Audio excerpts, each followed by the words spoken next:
হায় হায়, যার শরীরে টাচ লাগলে ভাগ্য খোলে। আল্লাহ রসুল জুমার নামাজ পড়াইতেন খেজুর গাছের উপরে পিঠ লাগায়া। ওই সময় মেম্বর ছিল না, কে জানি কোত্থেকে মেম্বরের প্রযুক্তি শিখা আসছে। আইসা বলছে, ইয়া রাসূলুল্লাহ, মেম্বর বানায়া দেই। আর কতদিন দাঁড়ায় দাঁড়ায় খুতবা দিবেন? মেম্বরে উঠবেন, বসবেন, খুতবা দিবেন।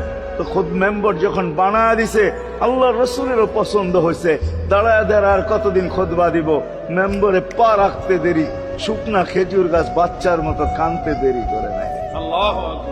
শুধু কাঁদে নাই, সে তো বলতেও ছিল মনে হয় আমার কাছে যে শুধু কাঁদে নাই, বিলাপ করতেছিল সে। কোত্থেকেই ব্যক্তি আসলো, সে কোত্থেকেই মেম্বরের প্রযুক্তি পাইল, আর মেম্বরই বা কোত্থেকে বানাইলো? আমাকে বঞ্চিত করলো তো করলো কেন? আল্লাহর রসুল তার কান্নার আওয়াজে নিচে নেমে আসছেন, হাত বুলাইতেছিলেন, সান্ত্বনা দিতেছিলেন। তোকে ছোঁয়া দিতে থাকবো, পায়ের নিচে রেখা দিব, তোর গায়ে ছোঁয়া দিয়া মেম্বরে উঠবো। আল্লাহর রসুল শান্ত করতে পারেন নাই।